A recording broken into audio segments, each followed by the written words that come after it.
Hello and welcome to another edition of the Zoom with Our Feet podcast, the pod about learning creative production.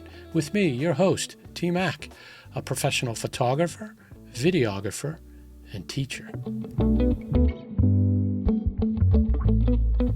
Our golf series continues on the ZoomPod. Buckle up. We're going up, and away to the best camera office window in golf and meet the guy who used to work there.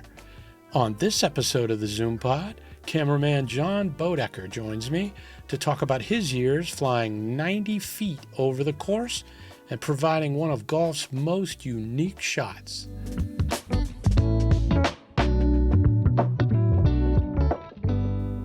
Our guest speaker is in the photo lab. Let's talk to a pro. John Boedekker, welcome to the Zoom with Our Feet podcast. How are you? I'm doing great, Timmy. How are you? I am very well. Great to see you, brother. Yeah, I miss you, man. So let's go back to the beginning. How did the journey in broadcasting start? Oh, man. Going to go way back now. You're going to challenge this old man's brain. Well, broadcasting was always in my blood. I gravitated to it when I was in high school. Used to hang out at the radio station. Made some great contacts there. Got into radio. Worked my way up in radio. This is in Santa Barbara back in '72, probably. And actually went to work at the station. Started as a roving news reporter, News Cruiser 19, and I'd go out in Santa Barbara and drive around and do traffic reports of all things. And I would do that for the whole week. I'd get up every morning at 6 a.m., drive around, and I got one car wash a week because I was sponsored by Educated Car Wash in Santa Barbara. And that's what I was paid.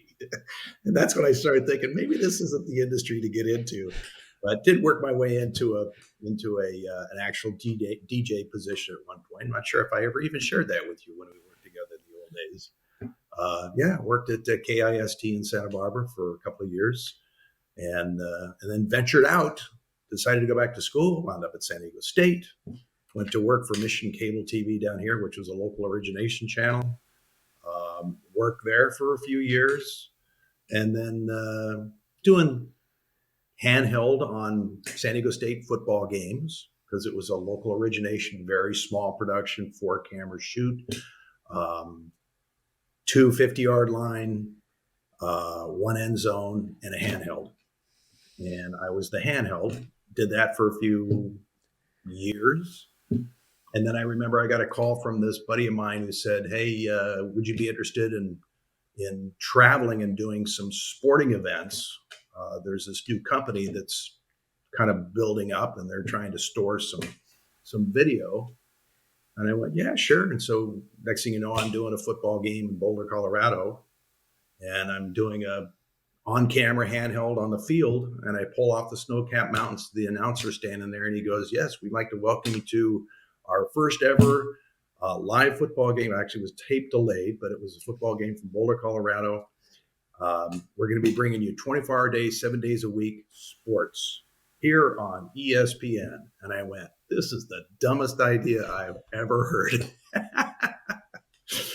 But I figured, hell, I'll jump on this wave and ride it as long as I can until they run out of money, which they usually did. Well, as we all know, that didn't happen, and ESPN's become quite the juggernaut. So that was sort of the catapult into television broadcast for me, from radio and then into sports and then network sports. ESPN. That's so like, and who was the talent? Do you remember? Oh man, I want to say it was Jerry Gross.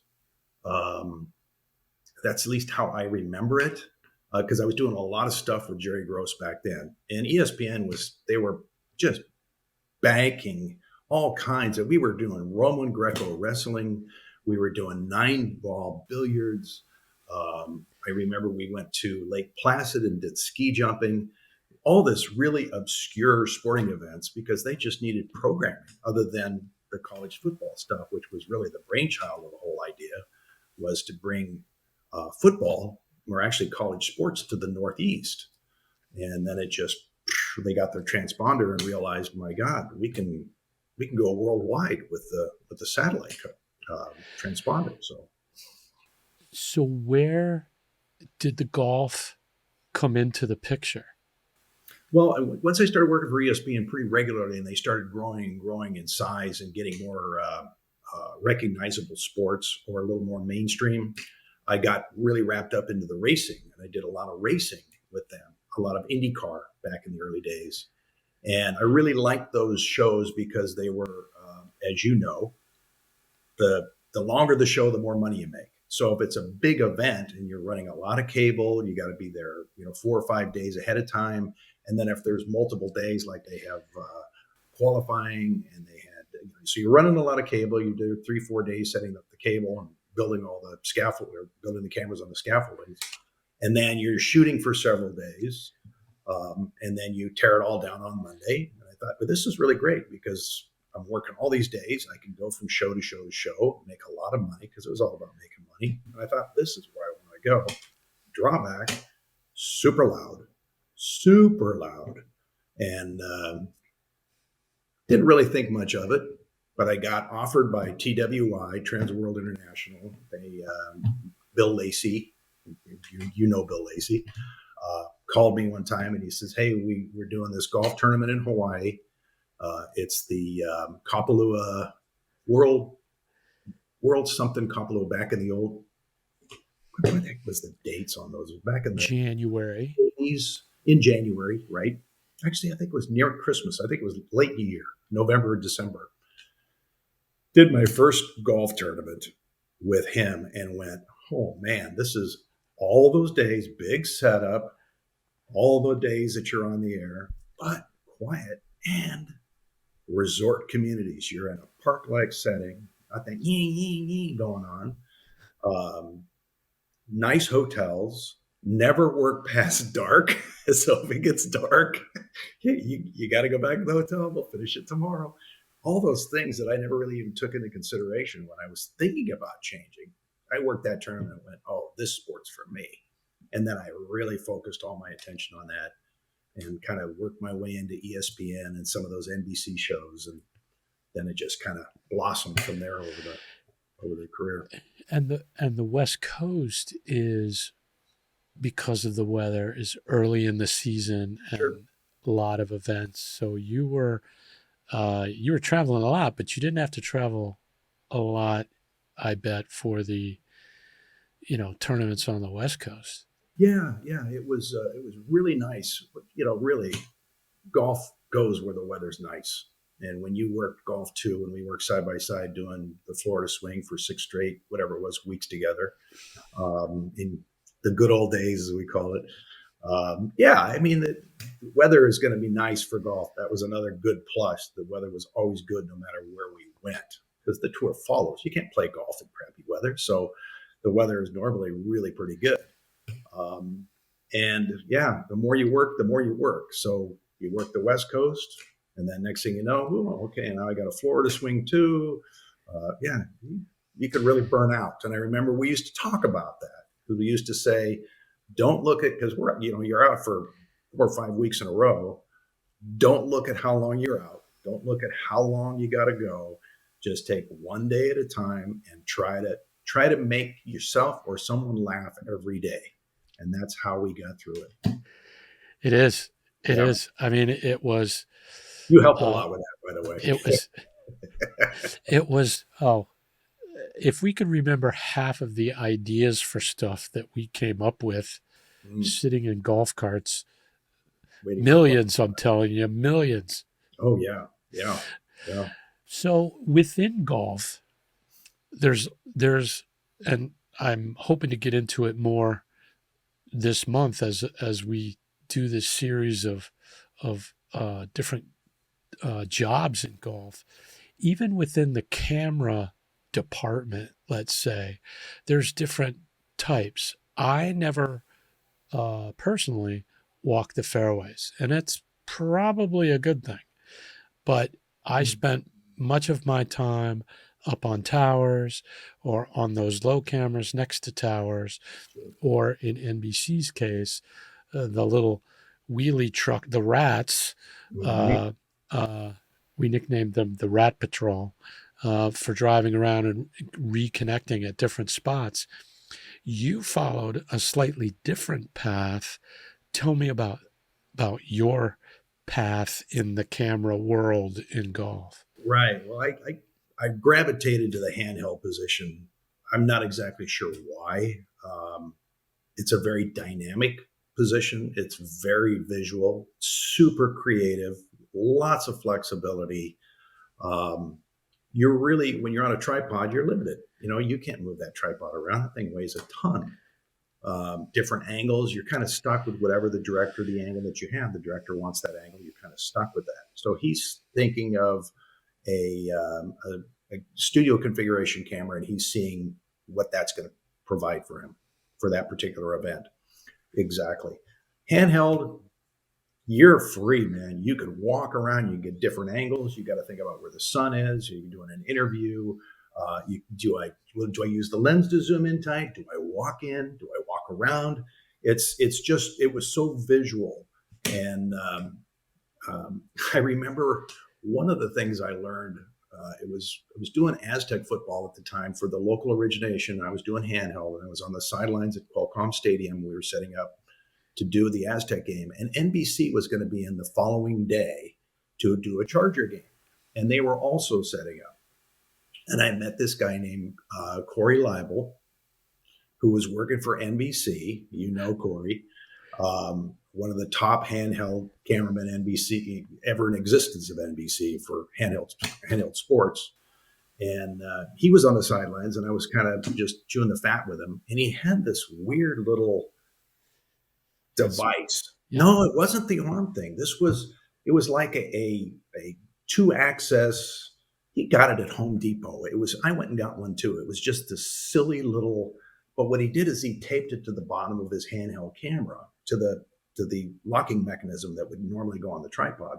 And he somehow fastened this, and it gave him the ability to put the camera actually on the ground, and he could still tilt and pan with it. But it gave him stability, but it was, you've seen blades of grass in front of the camera. That's how low it was.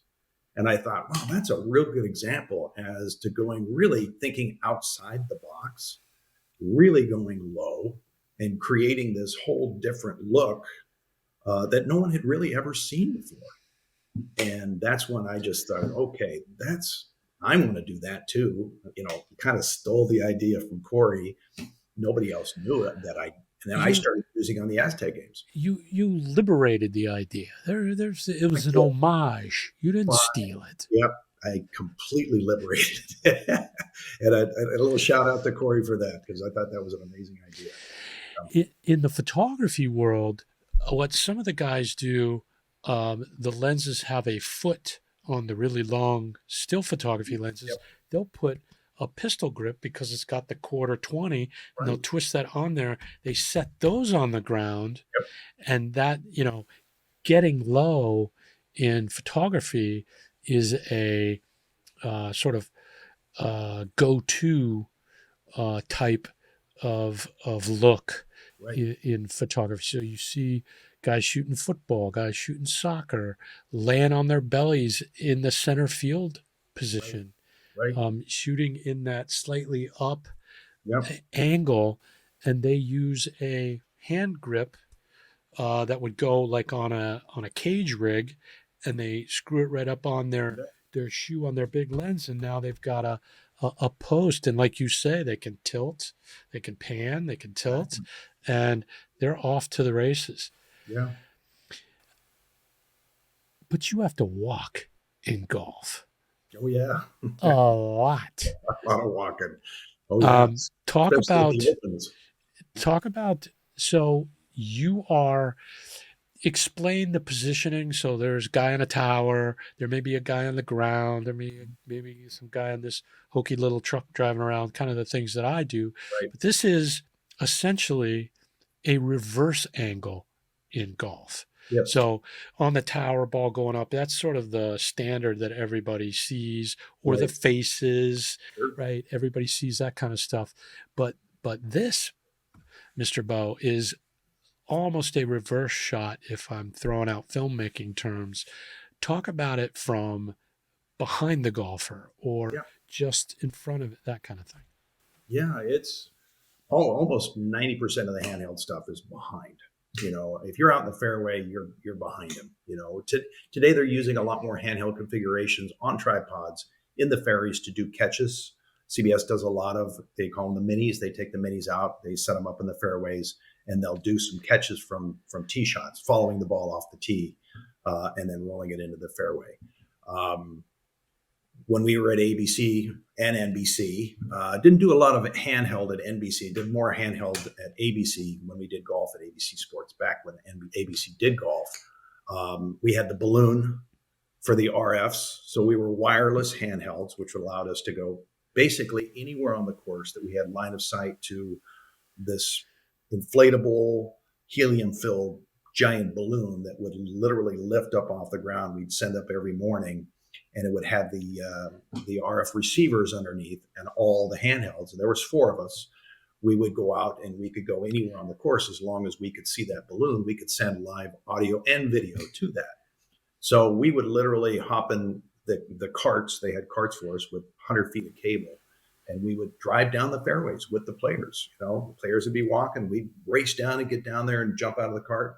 And if it was getting towards the end of the tournaments, sometimes they would double up the handhelds. So you would have one go down and he would get the side shot, and the other one would come up behind and get the reverse, as you called it.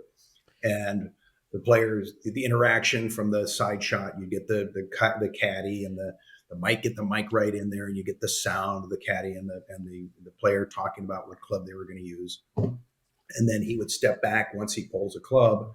The director would cut to the reverse if I'm standing behind him. And obviously the optimum idea is to get a shot of him. And if you can see the flag or the pin on the green, that's what you want to try to get. Sometimes, again, you get down really low. Maybe if it's an elevated green and it's a good scenario where you can get down. Sometimes it's just, you don't even see the player. You see just the ball and the green. And then, widen out before he hits so that he can get that shot. You'll see that a lot today, the reverse shot, a lot on tees, and they're using the graphics now showing the angle of the ball, which is really neat. I think that's a great addition to golf. I think golf fans love it everywhere because you see it from behind, and then they'll cut to the camera that's actually tracking or following the ball as it rolls into the fairway or rolls up onto the green. But yeah, that's the reverse shot and the handheld. That's at golf. Those were some fun days. Interacting with the players. You had a real rapport because I remember in the beginning they didn't know who I was. They didn't know whether I was going to be, if I knew not to move in their backswing, not to talk, not to bother them, this and that. But as time went on and they start recognizing you, you do show week after week, and they start recognizing you, and then it's like, oh yeah, then you're talking, you're walking down the fairway. In the NBC days, we didn't have the cart. You just had the camera, and you had a guy with the pointer, and he was walking with you. And so we would literally walk with the players down the fairway and really talk, just like you and I are talking right now. Just, hey, what'd you do last night? And some of it was quite funny. Some of it I can't share here.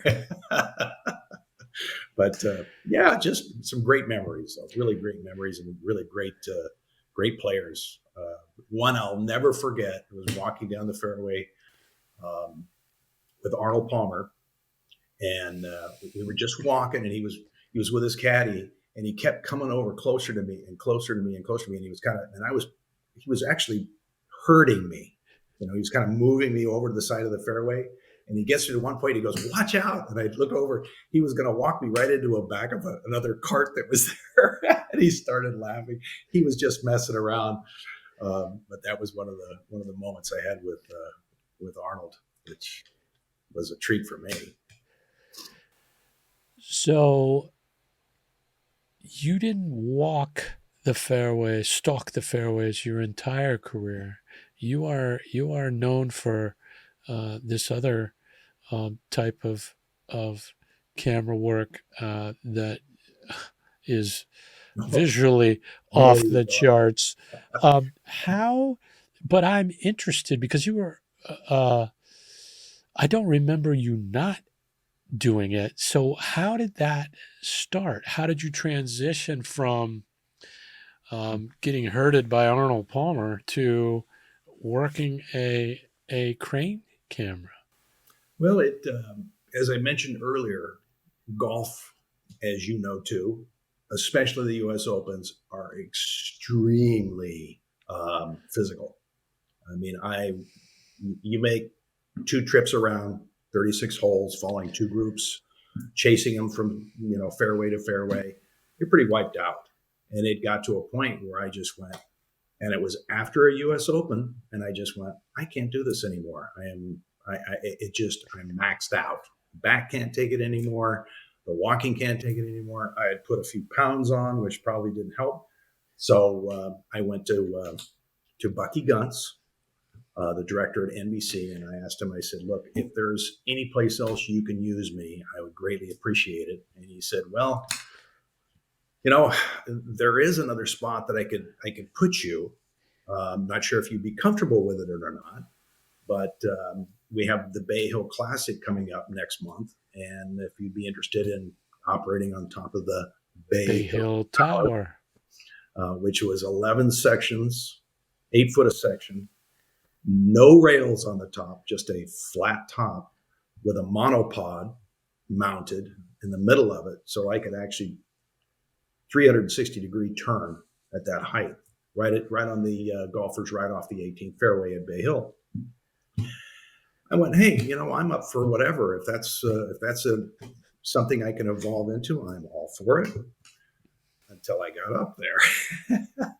And I remember the first day going up and walking all the way to the top and getting here's the floor, and I'm standing on the steps. And we had those steps that go back and forth. It's not like I climbed up a ladder, No.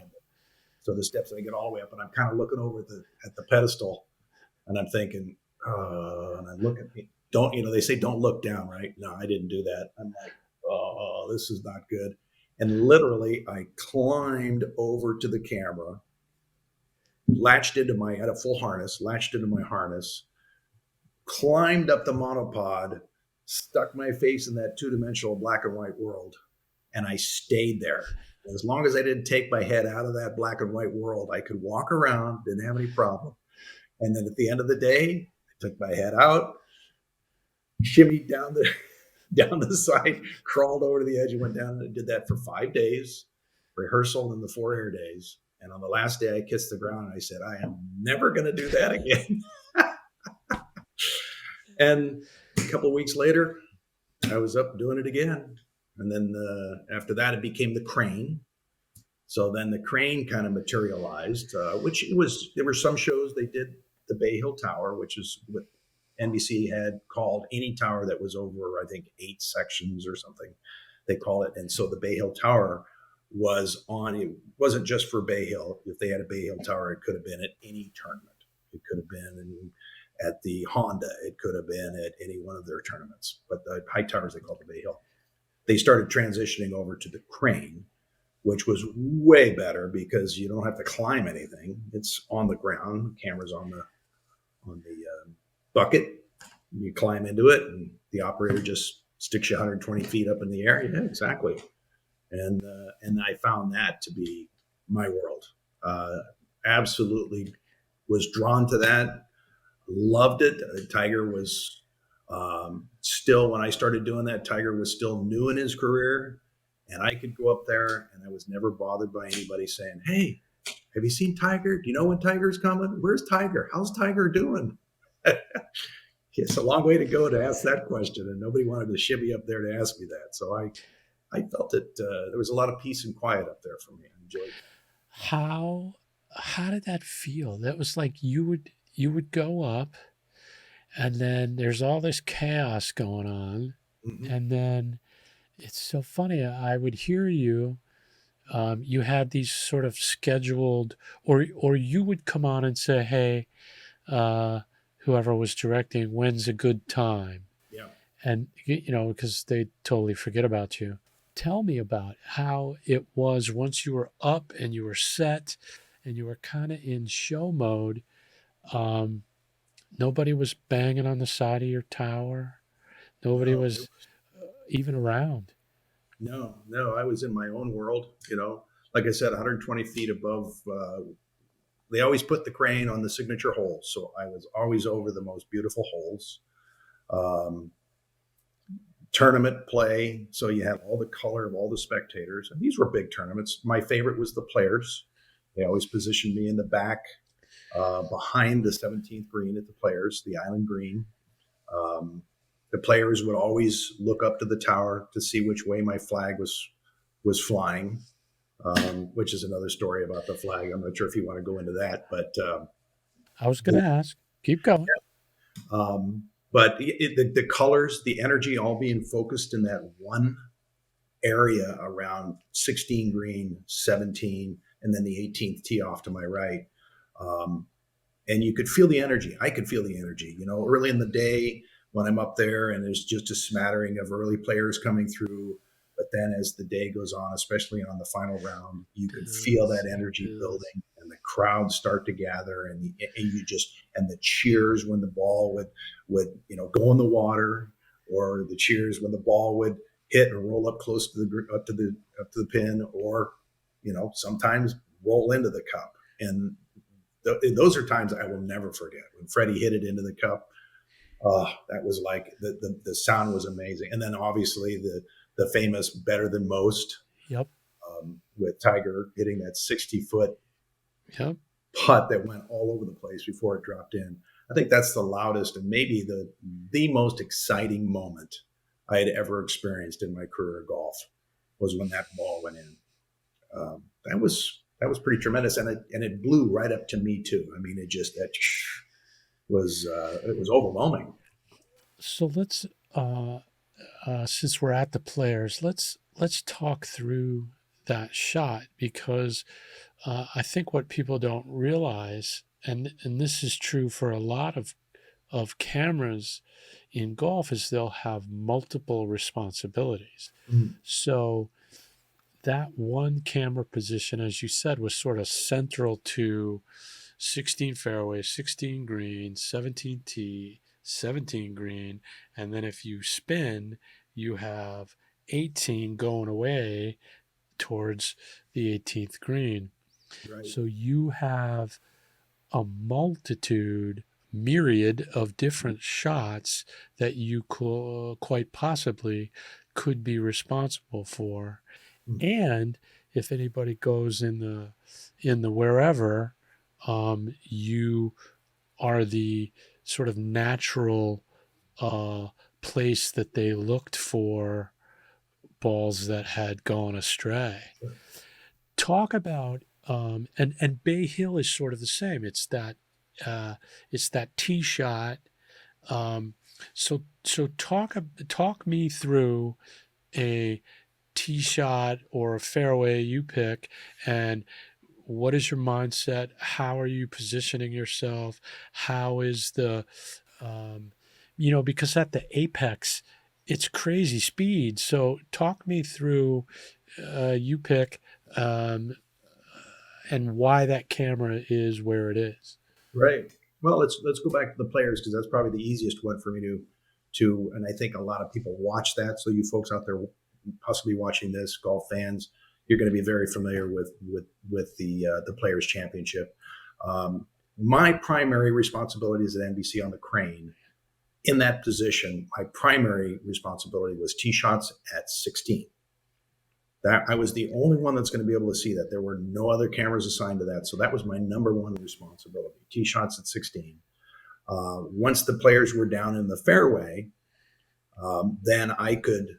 The primary would be the green camera, but a lot of times they would come to me because they would be just short of even with me on the fairway where I was located, and then the ball would literally go by, and that's where Tommy Roy, our producer, would say he coined the name for this, the speed shot. It's not like any other shot in golf. Most people, when you watch golf at home, the tee shot's coming at you, or sometimes you see the reverse follow, which they do at the players on the 18th green. They do that reverse follow. There's a camera set up behind, and it'll follow the ball going out into the fairway. In my particular case, I didn't follow it at me or away from me. I went with it as it went by me, and that was the speed shot. Now, I know you're thinking, wow, how does he do that? First of all, you're high.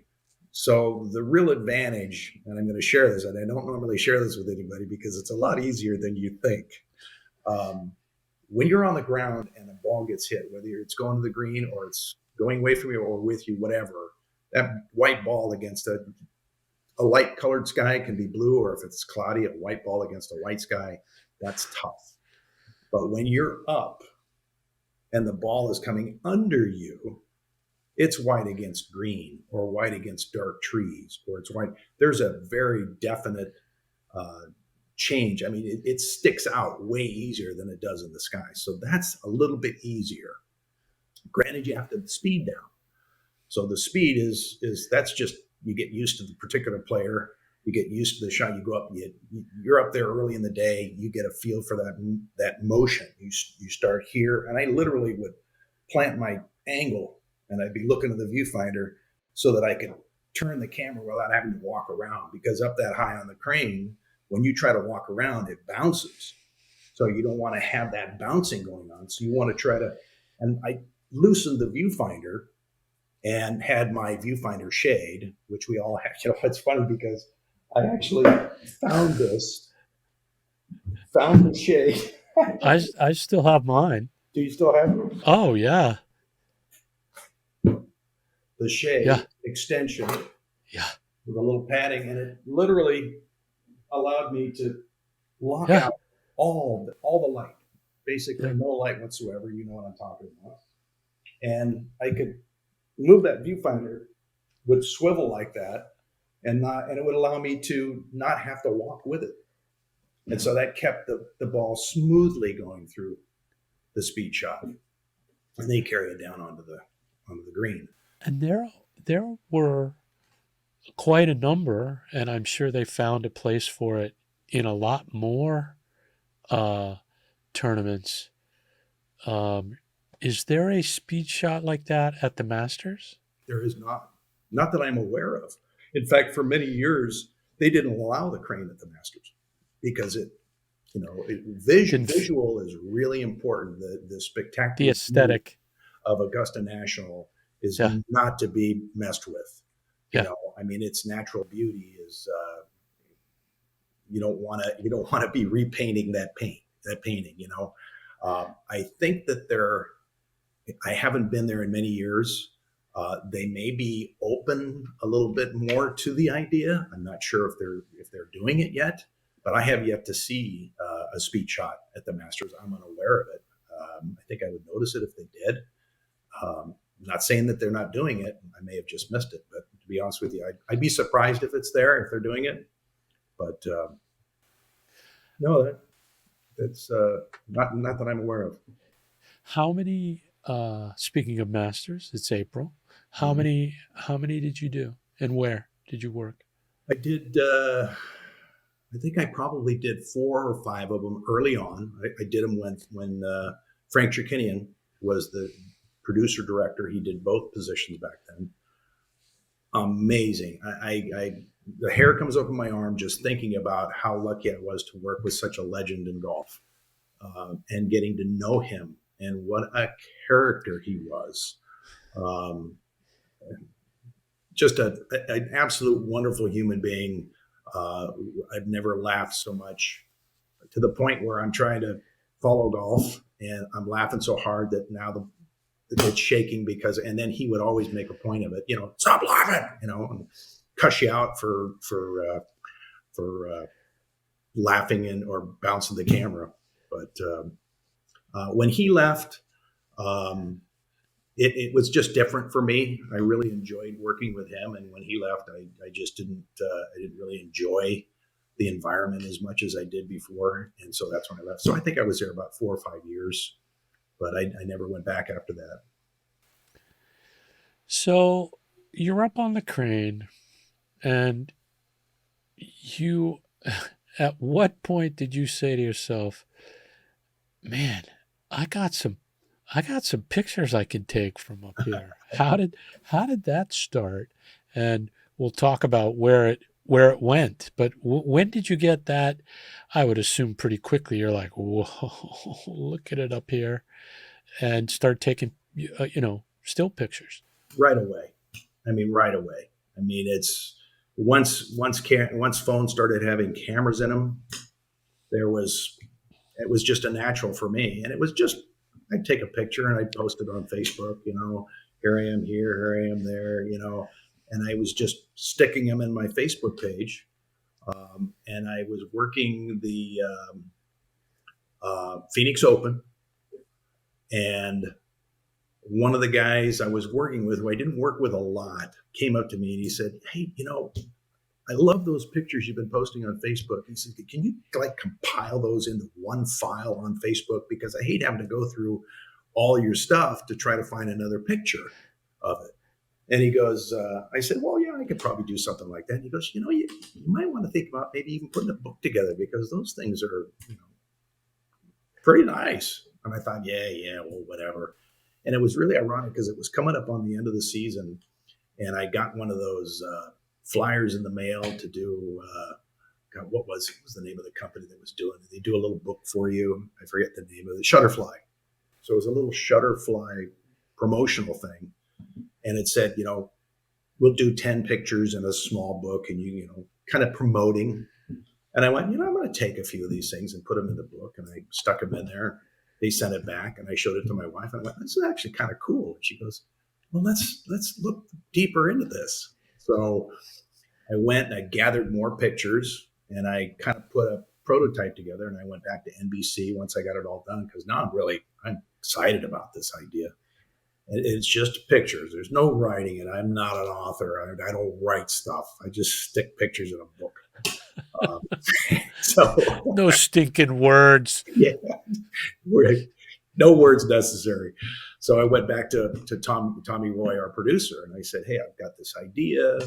What are your thoughts?" And I thought, for sure, because I'm taking these pictures on the job, right? And I'm thinking he's going to say, "Hey, knock that off, man. You can't be doing that." And he goes, "Well, that's pretty cool. It's pretty cool." He says, "But you're going to have to get it approved by the PGA Tour and the USGA." And I went, "Well, I kind of figured I was going to have to go that route." And he goes, "Well, I'll tell you what." He says, "Head on. You got my blessing, but you're going to have to get that approved. But if you do, come back, let me know, and we'll talk about it on the air." And I was like, "What?" Yeah, right. So threw the book together, got all the pictures, put it all together, got a nice prototype done. Trying to make calls to PGA Tour, USGA, all these places, not getting calls back, this and that. Went on for about 6 months. And finally, I pretty much just about hung it up. And we were doing a tournament. I think it was down in West Palm Beach. I think we were doing a Honda Classic. And Tommy came out of the trailer, and he goes, "So how's the book going?" And I said, "Oh, I'm not getting a call back from anybody." And he looks at me and he goes, "Hold on, I'll be right back." And he turned around and he walked into the trailer. And he walked back out and he handed me a slip of paper, and he says, "Call this guy right now. He's waiting on your call."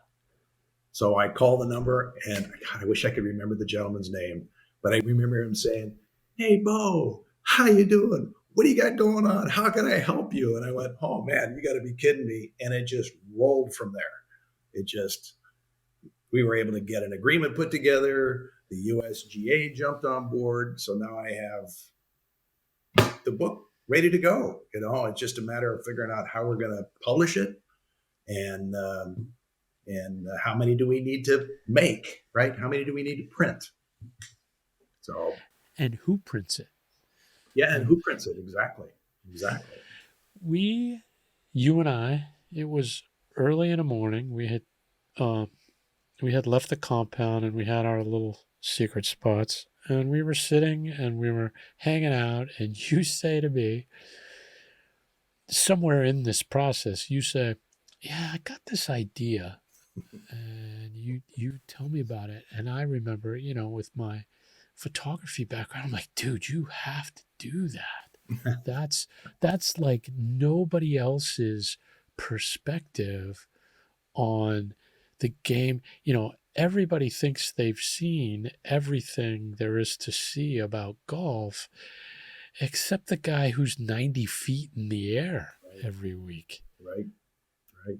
So I was so excited for you, and uh, happy that it all eventually came together. And where is it now? Are you still getting Oh little yeah, oh yeah, little? yeah, Oh, yeah. I'm dude. still getting a smattering of orders here and there. I'm handling it all now myself because there's not much. We did it back in, I think we dropped the book in 2015. Um, so it's pretty much run its course. A lot of the pictures are now, they're the same, a lot of the same courses, like above 17 at the Players. It's still, the island green still looks the same, but the tournament look is completely different. It's almost a completely enclosed arena around Yeah, 17, whereas yeah, back then the picture, which is a big panoramic of 17, is it just shows a couple of suites and yeah. On the one side, yep, going towards 18, it was just sort of this little right, half thing, and then there were literally stands back in my day right, behind the tee, right, and um, I haven't seen the Players in forever because I've been out for so long, and right. I'll catch glimpses of it and I'll go, holy smoke, there's a big giant mansion behind 18. I think it's 3 stories now. It's Yeah. crazy, and the same thing at the Phoenix Open, the Waste Management, I guess. It's completely enclosed now. They come through a tunnel to get to the tee, and they go out through a tunnel to leave the green. It's completely enclosed. So yeah, it's crazy. That that crane uh is that platform specifically, was it specifically designed for cameras? It Who was. did that? And did it evolve over the years? Well, the first one was the first truck was Chubby's fire truck, Chubby's crane. The green ones. The green one, which was the retired fire truck, had the extension ladder that went up, and that had an articulating. When you went down, it would do this, and as it went up, the platform always remained level, which the newer cranes did too. They were just more hydraulic. This was more of a mechanical system. Um, the fire truck was retired, and Tim Buckingham, um, he was the one that actually brought in the new trucks. Extremely successful with many cranes for racing, for golf, for oh man, you want a high altitude shot? That's the crane is the crane's going to get it for you, and it's safe. Now, keep in mind, we're kind of moving into a drone period now. Drones are still not allowed to fly over people, as far as I know. So the crane is still necessary. You have a lot of people in fairways, so you really can't have drones flying over the people. They'll fly out over water, they'll fly out over lakes, but they're not, to my knowledge, allowed yet. Things are changing so fast. I could be, by the time you watch this, it might be approved. But um, I I felt super comfortable up there. I would bounce from crane to crane sometimes. One crane would go to the west coast, and I might be going to the east coast, and I'd pick up another crane there with a different operator. Because Buckingham had his crew of drivers slash operators on the shows. So and it was fun. We were all like a family anyway, so it was always a lot of fun. It is such a specialty within a specialty, and you just always looked at peace, bro. I was always nervous and had those damn photographers climbing up. It's Irony of ironies, different. um, climbing on my tower and man, you would come off and just you just it was like peaceful. I'd look up at you, and it was just you were just at peace up there, man. It was it, awesome. Anybody would be. It's a peaceful place to be. It's just all you're hearing is birds and wind and, Doug Graber, in your ears, directing a golf show. I mean, there was no reason to be stressed out. Now, granted, there were moments of stress. Lightning would come into the area. That happened a couple of times. You see a lightning flash, and I'm coming down. I'm coming down. Yeah. Sometimes a little bit longer than I felt comfortable staying up there, but they gave me the flexibility to make the call. They never ever questioned if I came down because I didn't feel safe due to weather. They never questioned it, whether it be wind, lightning, even just hearing thunder in the distance. And I always had my weather app with me and my anemometer on the top of the flag. So we always knew when the winds were getting to that point where it might be getting a little beyond the capabilities of the tower itself. So talk about tell the flag story, because it's really cool.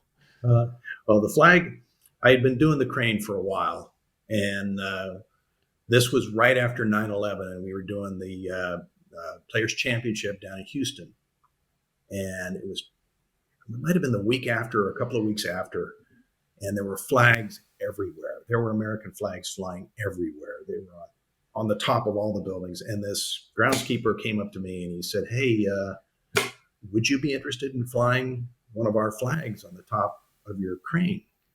And I said, "Are you kidding me? I'd be honored." I mean, everybody was just in that patriotic mode after 9/11.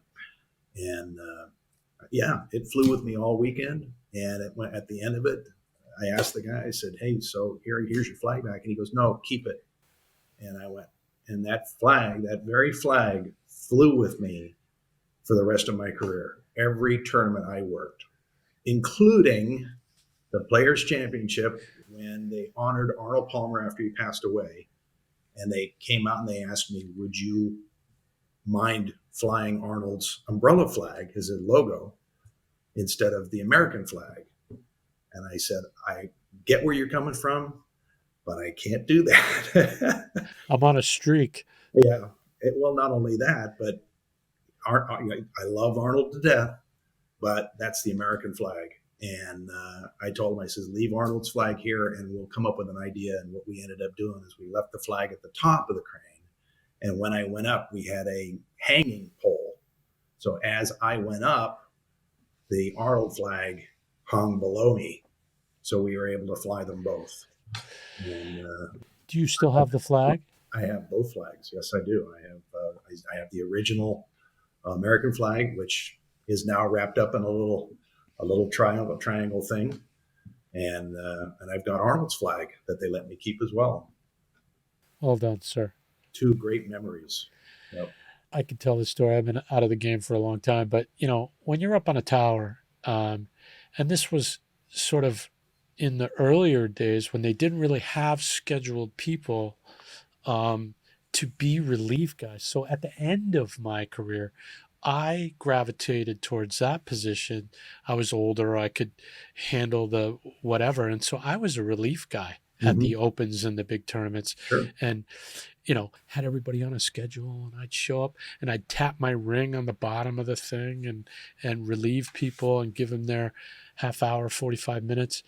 I love you, Bo, but I'm not going up on that crane. So how did we work in case of an emergency, you take this big, huge bag that we had that would cover the whole camera and tie it off at the bottom. Yeah. You take that thing and you put it over yourself and you do your business. Yeah. That's not necessarily an option 90 feet in the air. So how did that work? You scheduled your times, right? Well, first of all, I want to say thank you for the relief that you did do, because that is one of the toughest jobs in golf, because you're walking up to a camera that you have not set up for yourself. Yep. You don't know what the feeling, and every guy you went to, I'm sure, said the same thing. Feel free to adjust it whatever way you feel comfortable, but you never did, because you knew he needed to get right back on it and start the job, and you didn't. So you had to adapt to every different camera as you went through giving people relief. So I'm going to say this right now. That is the toughest job in golf. Harder Thank than you, brother. any other position. So hats off to you for pulling that one off. Well, the hardest one is when like guys like G Mark ran towers, and Yep. I get up there, and I'm like, "Where's the lens box?" And I'd pull the lens box over, and I'd stand on top of the lens box, so I could at least be his You're like, height. is Or that then it? right, and then you had that monster tied to your, and now I'm like, so yeah, Oh but yeah. it Yeah. was I loved it. Yeah. I just, and I was teaching at that point. So I brought the sort of teachers because it Sure. was kind of free for all. So I'm like, no, no, no, no, no, boys. I want you to regulate because like the other option is you just don't drink all day. Yeah. That's not an option. Yeah. If I'm coming at 2, Yep. then I'll be there at 2. And Right. everybody was a little iffy about that at first. But then after that open we did out in Tacoma where it looked like the moon, Oh, I right. forget the name of that place. That was one of the first ones. It was like 2014, 2015. And I was already teaching then. And I'm like, no, boys, this has got to be, Yeah. and you have to come back because Yeah. I'm moving on kind of Yeah. thing. And once everybody sort of got it, then it was like, oh, this is Yeah. great. Because then I could eat and I Right. could drink knowing Sure. in 2 hours, I'm going to get some relief. Because if I didn't, then You wouldn't you get a get to break the end, yourself. end of the day and some poor guy, is not able to get relief at all. And you could have been the poor guy because if you're bouncing all the way through and they're not coming back in time, which slides your whole schedule down. Next thing you know, Correct. it's the end of the day and you have worked all day without a break because you're racing to get to the next position. So that's So you would just pick spots during the coverage that you knew if I'm not up there, it's okay, right? And then you would jump, because it's a lot more elaborate than me climbing down off a tower. normally, especially later in my career, I got to the point where it really wasn't worth the hassle. I because especially again, I'll go back to players because most people understand that I'm next to 16 fairway. I've got 17 green right in front of me. I've got 18 tee not far from me. So it's active and that truck makes noise when you start it up. So to find an opportunity where there's not play in those 3 places was really hard. And I would spend a half an hour trying to find a point to come down. And I finally just went, you know what? I'm taking my lunch pail. I'm taking my water. I'm taking all the amenities. My other bottle. Snacks. Never go up without an empty water bottle. And I did that once. And then I chased it all day because you go, oh man, I got to. The number one question I had, not how do you follow the ball, which is what it was before. What do you do when nature calls? And I went up without one. And you can't just take a full bottle of water and dump it out. There's people down there, and God knows what they think that might be if I poured out a bottle of water, right? So take the bottle of water, drink it so that you have an empty bottle of water to fill. But now you're chasing it all afternoon. So that was a real dilemma. So I learned very early, go up with an empty bottle so that you can stay ahead of the game. And it was, up there, there's no one can really, you can hide behind a bag or you can hide behind my lunch box, I worked it out. Do what you got to do. Did what I got to do. Yep. What was your favorite? Do you have a favorite memory working golf? Oh man, there's so many of them. God, there's so many great memories that I had. Working the last tournament with Payne Stewart before that unfortunate accident he had.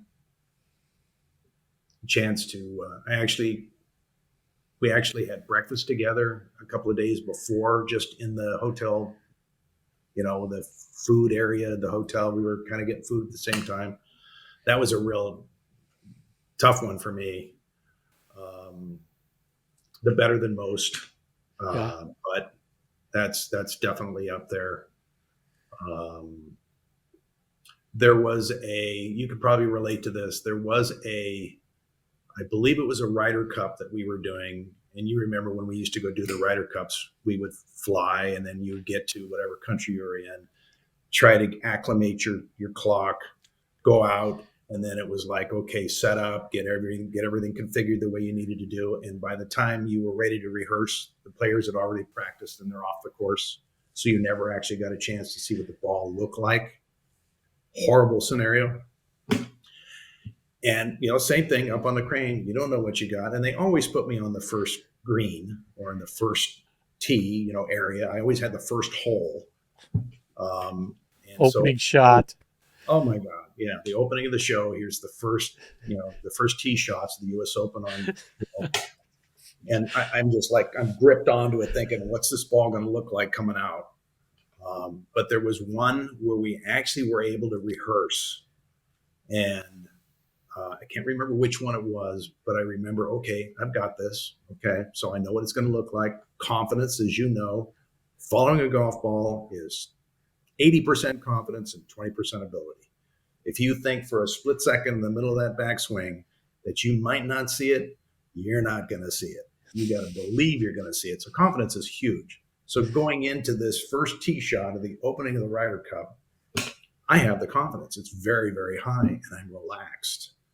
And I got to enjoy, again, all the people that are gravitating into this, and it pops into my head. I've got millions and millions of people that are going to be watching this tee shot. Don't think like that, Bo. Oh, no, I enjoyed that because I knew I was going to have it. Confidence was so high. It was the first time I couldn't do it before because I would freak myself out and I'd never see it. But this one, I was so confident because I got a chance to rehearse it that I was able to really enjoy the magnitude of that particular moment. And that's definitely up there with the highlights of really probably my whole career. I got a couple for you. And it's you and I in this March of golf tournament during the month of March. We would fly to Miami from wherever we were coming from, and then either at the airport or at the hotel, we would hook up with our co-pilot or pilot, depending on the roles, and then we would drive from Miami to Fort Lauderdale. So Doral, Honda, Bay Hill, Players, and Atlanta, and then the Masters. Right. And I have some really good memories of you and me just driving along. Oh yeah. Talking all kinds of stuff. Yep. The big Crown Vics that we used to negotiate our way into. And,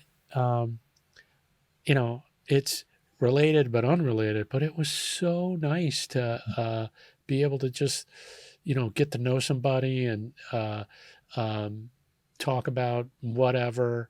Right. And those are, I think, some of my most favorite.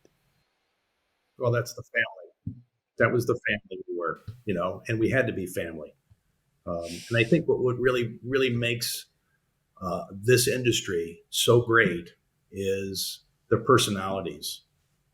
You can be phenomenal at your job. You could be the best camera operator on the face of the earth. But if you can't roll with the punches, if you can't try to stay positive, if you're negative all the time, you're gone. You won't stick around.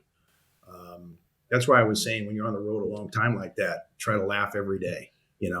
I used to say, try to do something different every day. Go into a city, go somewhere, go see something, make a memory. Try to make positive memories wherever you went. And I think that should be kind of across the board. If you travel for any job, don't look at the negative. Try to find the positive. Try to find a good positive reason to be in that city at that particular time, not just because you got to go to work. Not that we had a really tough job. I mean, come on, Timmy, we were at golf tournaments every week. It was awesome. And we were, like I said, we were family. Because we had to be. We were together for so much. Yeah. The big drawback to that is our family, our TV family, be it, and we crossed over, we worked NBC, we worked CBS, we worked ABC. There's a small nucleus of golf camera operators, golf production people, not just camera operators.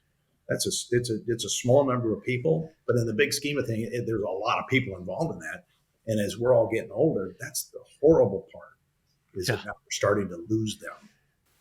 And that hurts, because our network is so big, we're just going to lose more people just because of the numbers. And I'm starting to realize that now. Well, speaking of that, let's end on a positive note. You, I'm sure, because I think we all do, especially after we step away, I get asked, now I'm in education, so maybe a little more than you, but I'm sure you get asked about what it takes to work in this industry. You kind of skirted the issues right now. Part of it's the relationships. But if a young person, and I know plenty of them I could send your way, were to ask you about specifically the subset of golf within the subset of TV production people and what they need to know, hard skills, soft skills, give me 3 things that you think, based on all your experience and your many travels, that they need to know. Well, I can only speak for camera operators because that's what I know. There has to be some natural ability for composition. I mean, you've got to be able to see what looks right and what doesn't. Not saying that can't be trained. It comes natural to some people. It came natural to me, and I feel very lucky that it did. That's probably the number one. Number 2, attitude. Oh my God, I can't put enough emphasis on attitude. If you're not fun to be around, let me put it this way. If you're not fun to be around, or if you're just kind of a jerk, you're not going to be successful. Be available, offer your time to help, stay late if you feel the opportunity it's always going to benefit you. Show you're motivated, willing to do whatever it is that needs to be done to get the job done. Don't race off to the hotel because you're tired from the day. Stay. Show that you're willing to go. And that's how you really will get in. You make an impression with the people that will, and other camera guys. They'll go to bat for you. If they like you, they'll go to bat for you. And they'll say, hey, this guy's a hard worker, and I think he deserves an opportunity to, we need to get him up during lunch breaks, get him up training on a camera, send him out to a par 3, let him follow balls, teach him how to do it. And I don't think there's any camera guy that wouldn't go, come on up, I'll show you how to do it. And then it's just a matter of learning that hand-eye coordination, knowing that jerk that camera up when that ball first gets hit.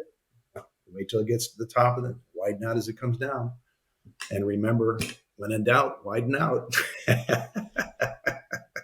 My brother, John Boedekker, I can't thank you enough for being a part of the project. Oh, I'm honored, Timmy.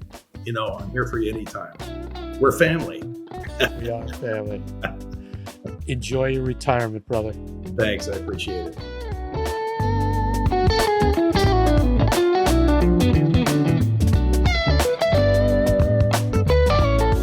Thanks again to golf TV cameraman John Boedekker, now retired, whose office window was the best view in golf. The Zoom with Our Feet podcast is a production of TV Commando Media. The ZoomPod theme is by Novembers and their funky groove, Cloud 10. Golf fans, if you'd like your very own copy of my guest John Boedekker's coffee table book, My Office Window, you can check it out on myofficewindow.com. It's a great gift for the golfer in your life. Until next time, camera operators, dream big and reach for the clouds.